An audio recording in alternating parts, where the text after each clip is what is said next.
Salut à tous et bienvenue sur UFC Analyse et Pronostic, j'espère que vous avez tous la pêche. Au programme aujourd'hui, on va traiter l'UFC Honor ESPN 67, Sandhagen versus Figueiredo et récap l'UFC Honor ESPN 66, Gary versus Prates. Pensez à vous abonner si vous êtes nouveau sur la chaîne pour ne pas rater les prochaines vidéos, à laisser un pouce en l'air si le contenu vous plaît et un commentaire pour me donner votre avis, je vous réponds toujours avec plaisir. Toujours un grand merci à ceux qui partagent les vidéos, merci pour votre soutien les amis. Retrouvez tous les tickets gagnants des pronostics sur les réseaux sociaux, Instagram, TikTok et Facebook. Les liens sont dans la description de la chaîne. Pour l'actualité MMA chaque semaine, si vous ne connaissez pas encore la superbe chaîne Moment MMA, je vous conseille d'aller la découvrir d'urgence. Pour l'UFC Honor ESPN 66, Gary vs Prates, on retrouvait 6 combats sur la carte principale. En ouverture, catégorie middleweight, Ikram Aliskerov s'est débarrassé du Brésilien André Muniz dans le premier round après l'avoir durement touché au visage et il l'a terminé en grand pound, victoire logique et sans surprise. Ensuite, catégorie welterweight, belle bagarre entre Randy Brown et Nicolas Dalby, des échanges brutaux où le Jamaïcain Randy a laissé Dalby inconscient après lui avoir asséné une lourde droite pleine mâchoire. Ensuite, catégorie middleweight, Abu Magomedov a remporté la victoire par décision face à un Michel Pereira dans un combat où le cardio et l'envie de performer étaient plutôt absentes. Le réveil un peu tard du Brésilien dans le troisième round ne sera pas suffisant. Ensuite, catégorie featherweight, David Onama a intelligemment emmené Chikadze au sol car il ne trouvait pas sa distance de frappe face au Géorgien et il a alors utilisé sa puissance en lutte offensive pour contrôler le Géorgien au sol et remporter la victoire à la décision unanime. En co-main event, catégorie light heavyweight, le chinois Ming Yang a envoyé le pauvre Anthony Smith à la retraite dès le premier round, après lui avoir infligé plusieurs coups de coude à la tête et quelques frappes au sol plus tard, l'arbitre mettait fin à la rencontre. Et en main event, catégorie welterweight, Ian Gary a dominé Carlos Prates sur l'ensemble du combat. Alors grosse alerte quand même dans le cinquième round où le Brésilien a accéléré face à un Irlandais à bout de souffle, ne passant pas loin de finir le combat avec ses frappes, mais Gary a tenu bon jusqu'à la cloche. Victoire logique pour Gary où il a su utiliser son fight IQ et donc de tenir son game plan. On termine donc à 4 sur 6, c'est pas mal du tout, dommage pour Prates qui aurait pu inverser le cours du combat dans le cinquième round et regret d'avoir choisi Pereira, je pense qu'il ne s'est pas encore remis de sa défaite contre Anthony Hernandez qu'il avait réellement poutré. L'UFC Honor ESPN 67, Sandhagen vs Figueiredo se tiendra le 3 mai. Dans la nuit du samedi au dimanche, on retrouve 6 combats à la carte principale. On retrouve en premier combat, catégorie lightweight, Jeremy Stephens contre Mason Jones. Stephen, il est américain, il a 38 ans, 29 victoires pour 21 défaites. Sur les 29 victoires, 19 finishes par KO technique, 2 par soumission et 8 décisions. Pour ses 21 défaites, il a perdu 3 fois par KO technique, 5 fois par soumission et 13 fois par décision. Son dernier combat, c'est une défaite par soumission au deuxième round au mois de novembre 2022 au PFL contre Nathan Schul. Il est donc opposé à Mason Jones. Jones, il vient du Pays de Galles, il a 30 ans, 15 victoires pour 2 défaites. Sur les 15 victoires, 7 finishes par KO ou KO technique, 3 par soumission et 5 décisions. Pour ces 2 défaites, il a perdu 2 fois par décision. Son dernier combat, c'est sa victoire au Cage Warrior au mois de juillet 2024 par décision unanime contre Michael Pagani. Pour l'allonge, on retrouve une allonge de 1m80 pour Jeremy Stephens contre une allonge de 1m88 pour l'anglais. Pour les cotes, on retrouve favori Mason Jones avec une toute petite cote à 1,14 et une très grosse cote à 4,95 pour l'américain. Stephens c'est un bon boxeur, extrêmement puissant pour les petites catégories. Ses crochets, uppercuts, ils sont efficaces. Il a aussi de bons kicks et il varie bien son jeu. Jones, lui, c'est aussi un solid striker. Sa boxe, elle est plutôt correcte, il utilise bien les directs en ligne. Par contre, il envoie peu de kicks et il sert principalement de ses points. Au sol, Jérémy il a une bonne défense contre les takedowns, mais sur le dos, il accède parfois la position et il peut subir le jeu adverse sans trouver de solution. Mason, lui, il a aussi une bonne défense en lutte. Offensivement, par contre, ses tentatives d'amener au sol sont pas encore au point et il rate plus souvent qu'il ne réussit. Alors je pense que les deux combattants vont venir pour striker, chercher le finish et tout faire pour rester debout. Je ne vois aucun des deux essayer d'amener l'autre au sol. La dernière victoire à l'UFC pour l'américain remonte à 2018 face à Josh Emmett. Il a depuis essuyé 7 défaites sur ses 9 derniers combats. Alors face à des combattants d'élite comme José Aldo, Yair Rodriguez, Calvin Kattar ou encore Mateusz Gamrot, sa seule victoire au PFL ne me donne pas confiance dans son retour possible aujourd'hui. Sa chance de l'emporter est qu'il est opposé à un striker qui cherchera pas le sol. Mason Jones, lui, fait son retour après un passage à l'UFC en 2021 et en 2022 où il a perdu à 2 reprises contre Mike Davis et Ludovic Klein par décision. Mais après 4 victoires au Cage Warrior avec 3 finishes, l'anglais il est de retour à l'UFC avec plus de maturité et d'expérience. Alors au vu des derniers combats de l'américain, je pense que même sa puissance de frappe ne soit aujourd'hui plus suffisante pour pouvoir retrouver le chemin de la victoire. Pourtant, la boxe de Mason elle est généreuse, ça peut lui permettre donc du coup de toucher durement sur un contre éventuellement, car l'anglais il boxe toujours vers l'avant et il n'a pas peur des échanges assez incontrôlés. Après, je pense que Mason va respecter la puissance de Jeremy sûrement dans le premier round et commencer à s'imposer petit à petit dans les rounds 2 et 3. Alors je vois pas de finish, même si on n'est jamais à l'abri avec Jeremy Stephen, mais l'anglais n'a jamais été mis KO et je vois une décision. Alors après, avec 19 KO sur ses 29 victoires, le vétéran sera toujours dangereux dans le premier round, mais je penche plus en faveur de la jeunesse et de l'envie de réussir de Jones. Je vous conseille donc de choisir Mason Jones, mais la cote est si basse que prendre des risques avec ce combat, c'est inutile. On retrouve ensuite en deuxième combat catégorie Bantamweight, Cameron Smotherman contre Serai Sidey. Smotherman, il est américain, il a 27 ans, 12 victoires pour 4 défaites. Sur les 12 victoires, 6 finishes par KO technique, une par soumission et 5 décisions. Pour ces 4 défaites, il a perdu 2 fois par KO ou KO technique et 2 fois par décision. Son dernier combat, c'est une victoire par décision unanime au mois d'octobre 2024 à l'UFC Fight Night 245 contre Jack Hadley. Il est donc opposé à Serai Sidey. Sidey, il est canadien, il a 28 ans, 11 victoires pour 2 défaites. Sur les 11 victoires, 7 finishes par KO technique, une par soumission et 3 décisions. Pour ces 2 défaites, il a perdu 2 fois par décision. Son dernier combat, c'est une victoire par split decision à l'UFC Fight Night 246 contre Garrett Armfield. Pour la longe, on retrouve une allonge de 1m75 pour Cameron contre une allonge de 1m83 pour Sidey. Pour les cotes, on retrouve favori le Canadien avec une cote à 1,69 et une cote à 2,10 pour l'Américain. Alors Smotherman, il a un striking assez propre, sa boxe elle est prudente, mais il va quand même de l'avant avec des combinaisons de 3 ou 4 coups et il varie bien les zones de frappe. Il utilise par contre très peu ses kicks. Sidey, lui, c'est aussi un bon striker, ses directs et ses jabs sont assez percutants et précis, mais il manque un peu de vitesse pour cette catégorie de poids. Il a aussi de très bons coups de genoux en clinch. Au sol, Cameron il a une lutte défensive correcte, il défend bien contre la cage, il n'accepte pas le jeu adverse en cherchant toujours à ressortir. Son grappling défensif il reste aussi correct également. Sidey lui défend moyennement les tentatives d'amener au sol, mais son grappling est bon. Il peut se soumettre en étant dos au sol et réussir à se relever sans subir trop de dégâts. Alors je pense que les deux vont striker avant tout, mais le combat pourrait partir en grappling si l'un des deux est dépassé en boxe. Alors ce sont deux jeunes prospects, tous les deux champions des organisations d'où ils proviennent. Cameron lui il était champion du Fury FC et Sidey champion du BTC et du BFL. Donc ce sont deux jeunes talents qui veulent trouver leur place à l'UFC. Je pense que l'américain étant plus rapide peut prendre le canadien de vitesse en boxe. Alors il devra être agressif pour pouvoir casser la distance et je pense que ces combinaisons de coups qui sont rapides peuvent gêner Sidey dans les échanges en striking. Après ça reste un combat très serré, les deux sont bons, les deux ont les armes pour emporter la victoire mais je penche légèrement en faveur de l'américain. Dans son dernier combat contre Jack Hadley il a montré de belles choses et je pense qu'il peut performer contre le canadien. Et la défaite de Sidey contre Ramon Taveras qu'il avait déjà battu me laisse des doutes sur sa capacité à trouver les bonnes distances et sur sa boxe à ce niveau de compétition. Alors je vous conseille donc de choisir Cameron Smotherman, mais restez prudent, avec de jeunes prospects en quête de lumière, on n'est jamais à l'abri d'une surprise. On retrouve ensuite en troisième combat, catégorie Bantamweight, Montel Jackson contre Daniel Marcos. Jackson il est américain, il a 33 ans, 14 victoires pour 2 défaites. Sur les 14 victoires, 8 finishes par KO ou KO technique, une par soumission et 5 décisions. Pour ces 2 défaites, il a perdu 2 fois par décision. Son dernier combat, c'est une victoire par KO au premier round au mois de juillet 2024 contre Damon Blackshear.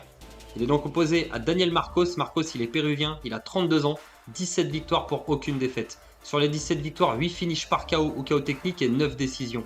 Son dernier combat, c'est une victoire contre Adrian Yanez au mois de décembre 2024 par split decision. Pour la longe, on retrouve une allonge de 1m92 pour l'américain et une allonge de 1m75 pour le péruvien. Pour les cotes, on retrouve favori l'américain avec une cote à 1,44 et une cote à 2,58 pour Daniel Marcos. Alors Jackson c'est un excellent striker, sa boxe elle est précise et rapide, ses jabs, ses crochets, tous ses coups font mal.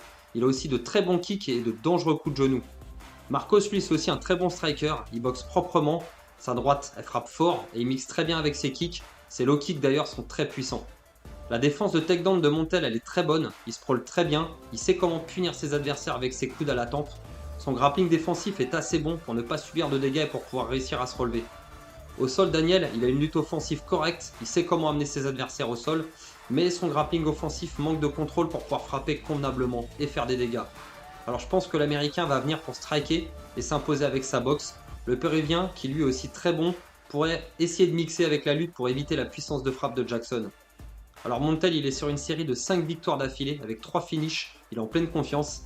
Marcos, lui, il est toujours invaincu en 17 combats, et même si beaucoup pensent, et moi y compris, qu'il aurait dû perdre face à Dave Grant et que les juges ont été cléments avec lui ce jour-là, il n'empêche que Daniel est aussi en pleine confiance, ça c'est certain. Je donne donc l'avantage quand même en striking à Jackson, qui est, je pense, plus dangereux avec ses frappes. Et Marcos frappe aussi très fort, il a de l'expérience, et déjà à l'UFC. Je pense que le Péruvien, il est plus complet des deux. Mais Montel, il a une excellente défense contre les amener au sol et je suis pas certain que Marcos puisse tirer à profit à sa lutte offensive. Je pense que Jackson va sûrement réussir à rester debout face aux attaques de son adversaire et qui va forcer Marcos à échanger avec lui. Alors le combat est à nouveau très serré et Marcos pourrait bien réussir à grainer le temps dans les rounds 2 et 3 s'il parvient à mettre Jackson au sol, mais je penche quand même plus en faveur de l'américain qui je pense peut réussir à s'imposer. Je vous conseille donc de choisir Montel Jackson, je pense que ça reste le choix le moins risqué. On retrouve ensuite en quatrième combat catégorie welterweight Santiago Ponzinibbio contre Daniel Rodriguez. Ponzinibbio, il est argentin, il a 38 ans, 30 victoires pour 8 défaites. Sur les 30 victoires, 17 finishes par KO au KO technique, 6 soumissions et 7 décisions. Pour ses 8 défaites, il a perdu 4 fois par KO au KO technique et 4 fois par décision. Son dernier combat, c'est une victoire par KO technique au 3ème round au mois de janvier 2025 contre Carlston Harris. Il est donc opposé à Daniel Rodriguez. Rodriguez, il est américain, il a 38 ans, 18 victoires pour 5 défaites. Sur les 18 victoires, 8 finishes par KO au KO technique, 4 soumissions et 6 décisions. Pour ses 5 défaites, il a perdu une fois par KO, une fois par soumission et 3 fois par décision. Son dernier combat, c'est une victoire par split decision au mois d'octobre 2024 contre Alex Morono. Pour l'allonge, on retrouve une allonge de 1m85 pour l'Argentin contre une allonge de 1m88 pour l'Américain. Pour les cotes, on retrouve légèrement favori Santiago Ponzinibbio avec une cote à 1,80 contre une cote à 1,90 pour Daniel Rodriguez. Alors Ponzinibbio, c'est un très bon striker, il a une grande variété de kicks, il mixe très bien avec sa boxe, ses enchaînements de coups sont difficiles à bloquer pour ses opposants. Rodriguez, lui, c'est un striker plutôt classique, sa boxe elle est précise et il frappe assez fort, ses kicks par contre sont peu percutants. Santiago, il a une bonne lutte défensive et son grappling est aussi plus que correct. Sa dernière soumission remonte quand même à 2012, mais il reste dangereux au sol grâce à son jiu-jitsu brésilien. Daniel, lui, il a aussi une bonne défense contre les takedowns. Son grand end pound est plutôt efficace, mais son grappling défensif reste assez bon, mais pas toujours suffisant pour se relever après avoir subi une amenée au sol. Alors je pense que les deux vétérans vont venir pour striker, s'imposer avec leurs points, mais je vois que très peu de scénarios où le combat finirait au sol. L'Argentin, qui restait sur 2 défaites, a réussi à renouer avec la victoire en finissant Carlston Harris dans un combat où il a montré à quel point il avait toujours envie d'être performant dans la cage. Et même dans ses 2 défaites face à Kevin Holland et Muslim Salikov, il était bien préparé et prêt en découdre pendant 3 rounds. L'Américain lui restait sur 3 défaites avant de battre Alex Morono dans un combat difficile. C'était après contre de très bons adversaires comme Neil Magny, Yann Gary ou Kevin Gastelum. Alors aujourd'hui à 38 ans, tous les deux, ils sont plus proches de la fin de carrière que d'un run vers la ceinture, mais ils viennent toujours bien préparés et je pense que ce sera le cas samedi soir. Je donne l'avantage à Ponzinibbio, qui je pense est un meilleur striker, mais attention à la puissance de frappe de Rodriguez qui pourrait bien surprendre. Alors c'est un duel de vétérans avec beaucoup d'expérience et je pense que ça va être disputé et très serré, mais je penche plus en faveur de l'Argentin qui a été plus surprenant dans son dernier combat que Rodriguez. Je conseille donc de choisir Santiago Ponzinibbio, mais aussi de rester raisonnable. On retrouve ensuite en co-main event catégorie middleweight Reiner Derrider contre Bonical. Derrider, il est hollandais, il a 34 ans, 19 victoires pour 2 défaites. Sur les 19 victoires, 4 finishes par KO technique, 13 soumissions et 2 décisions. Pour ces 2 défaites, il a perdu 2 fois par KO technique. Son dernier combat, c'est une victoire par soumission au premier round au mois de janvier 2025 contre Kevin Holland. Il est donc opposé à Bonical. Bonical, il est américain, il a 29 ans, 7 victoires pour aucune défaite. Sur les 7 victoires, 2 finishes par KO technique, 4 soumissions et une seule décision. Son dernier combat, c'est sa victoire par décision au mois de novembre 2024 contre Paul Craig. Pour l'allonge, on retrouve une allonge de 1m98 pour le Hollandais contre une allonge de 1m93 pour l'Américain. Pour les cotes, on retrouve très gros favori Bonical avec une toute petite cote à 1,25 et une grosse cote à 3,60 pour Reiner Derrider. Alors Derrider, c'est un striker assez moyen, sa boxe ça manque de précision, elle est plutôt lisible. Il est aussi un peu lent, mais sa défense, elle est assez bonne notamment grâce à ses déplacements. Nikal, lui, c'est pareil, c'est pas un boxeur d'élite, mais son striking, il progresse néanmoins à chaque combat, et il reste assez prudent et il travaille bien avec ses kicks. Au sol, le grappling offensif et défensif de Reiner, il est excellent, il gère très bien les transitions, il maîtrise plusieurs soumissions, sa lutte par contre n'est pas aussi bonne en défense qu'en attaque. Beau, lui, c'est un remarquable lutteur. Ses takedowns sont puissants et ses soumissions redoutablement efficaces. Et sa défense est sûrement aussi bonne que son attaque. Alors je pense que les deux vont venir pour montrer leur niveau supérieur au sol. Mais quand deux très bons lutteurs grappleurs s'affrontent, ça peut aussi finir en combat striking assez moyen et chiant du coup. Alors Rainer, il a aussi très bien réussi son arrivée à l'UFC, avec 2 victoires, 2 finishes par soumission contre un très bon grappleur, Gerald Meerschaert, et un très bon striker, Kevin Holland. Il avait été dominé dans ses deux seules défaites au ONE FC contre Anatoly Malikin par la lutte puissante de son adversaire et ça me laisse penser que Beau pourrait tenter de mettre le Hollandais sur le dos pour le punir avec ses frappes et essayer de reproduire le même genre de schéma. Alors si les premiers combats de Nikal étaient plutôt expéditifs, depuis que le niveau d'adversité a augmenté, comme contre Brundage où il a été légèrement en difficulté dans le premier round, et contre Paul Craig, il n'a même pas essayé d'emmener le combat au sol, il s'est contenté de striker sans prendre vraiment de risques. Alors il pourrait chercher à reproduire le même schéma contre Derrider, mais j'ai vraiment du mal à imaginer ce combat ne pas aller au sol. Même si Derrider s'est imposé par soumission dans ses 2 combats à l'UFC, il a montré plusieurs failles en boxe, et je pense que Nikal va tenter de rester debout, se sachant sûrement meilleur que le Hollandais en striking, mais je pense que Rainer, lui, n'aura pas peur d'aller au sol avec l'Américain et va sûrement chercher à réduire la distance pour tenter d'accrocher Nikal et essayer de le mettre au sol ou de le coincer contre la cage. Alors c'est difficile d'imaginer quelle tournure pourrait prendre ce combat, mais je pense que Nikal peut s'imposer grâce à sa puissance en évitant de rester au sol si ça devient dangereux pour lui et de contrôler les débats en striking sans vraiment prendre trop de risques. Je vous conseille donc de choisir l'Américain Beau Nikal, je pense que ça reste le choix le moins risqué. Et on retrouve en main event catégorie Bantamweight Cory Sandhagen contre Deiveson Figueiredo. Sandhagen, il est américain, il a 33 ans, 17 victoires pour 5 défaites. Sur les 17 victoires, 7 finishes par KO ou KO technique, 3 soumissions et 7 décisions. Pour ses 5 défaites, il a perdu une fois par soumission et 4 fois par décision. Son dernier combat, c'est une défaite par décision unanime au mois d'août 2024 contre Umar Nurmagomedov. Il est donc opposé à Deiveson Figueiredo. Figueiredo, il est brésilien, il a 37 ans, 24 victoires pour 4 défaites. Sur les 24 victoires, 9 finishes par KO ou KO technique, 9 soumissions et 6 décisions. Pour ses 4 défaites, il a perdu une fois par KO technique, une fois par soumission et 2 fois par décision. Son dernier combat, c'est une défaite par décision unanime au mois de novembre 2024 contre Petr Yan. Pour l'allonge, on retrouve une allonge de 1m78 pour l'américain contre une allonge de 1m73 pour le brésilien. Pour les cotes, on retrouve très gros favori Cory Sandhagen avec une petite cote à 1,13 et une très grosse cote à 5,10 pour Figueiredo. Sandhagen, c'est un bon striker, sa boxe en ligne elle est efficace et ses coups de genoux sont très dangereux, au clinch surtout, et il frappe fort avec ses coudes, son jeu il est vraiment très complet. Figueiredo c'est aussi un très bon striker, en boxe il varie bien les zones de frappe, il est très rapide et ses kicks font mouche pratiquement à chaque fois. Au sol, Cory il a une très bonne défense de takedown, il résiste bien contre la cage et son grappling lui permet de rivaliser avec les meilleurs. Deiveson lui c'est aussi un très bon grappleur, ses tentatives de soumission sont bonnes, mais sa lutte défensive est moins bonne depuis qu'il a changé de catégorie. Alors je pense que l'Américain va chercher à rester debout et à utiliser son allonge et ses déplacements. Le Brésilien lui va sûrement chercher à emmener Sandhagen au sol, chercher à le soumettre ou à dominer avec ses frappes. Alors Cory il a montré dans sa défaite contre Umar Nurmagomedov à quel point il avait progressé ces dernières années. Et même s'il a perdu, il était quand même sur 3 belles victoires contre Song Yadong, Marlon Vera et Rob Font, des adversaires très solides. Figueiredo lui il était aussi sur 3 victoires chez les Bantamweights et il était devenu un prétendant au titre avant d'échouer contre Petr Yan. Alors cette défaite contre le Russe, elle a montré que contre les gros bantamweights, le grappling va être compliqué pour lui dans le top 5 mondial. Je pense que Cory peut réussir à s'imposer samedi en restant à distance, en utilisant ses jabs et ses directs. Sa défense devrait lui permettre de rester debout, car je pense que Deiveson ne parviendra pas à emmener ou à garder l'Américain au sol et sur le dos très longtemps. Les deux sont des habitués des combats en synchrone, je pense que le cardio ne sera pas un problème pour l'un comme pour l'autre. Et je donne quand même l'avantage à l'Américain qui, je pense, est un peu plus complet que le Brésilien, et trop grand et trop lourd peut-être pour être contrôlé au sol. Alors je ne vois pas de finish non plus, je pense que ce combat ira sûrement à la décision. Je vous conseille donc de choisir Cory Sandhagen, mais aussi de rester prudent car la cote est très basse.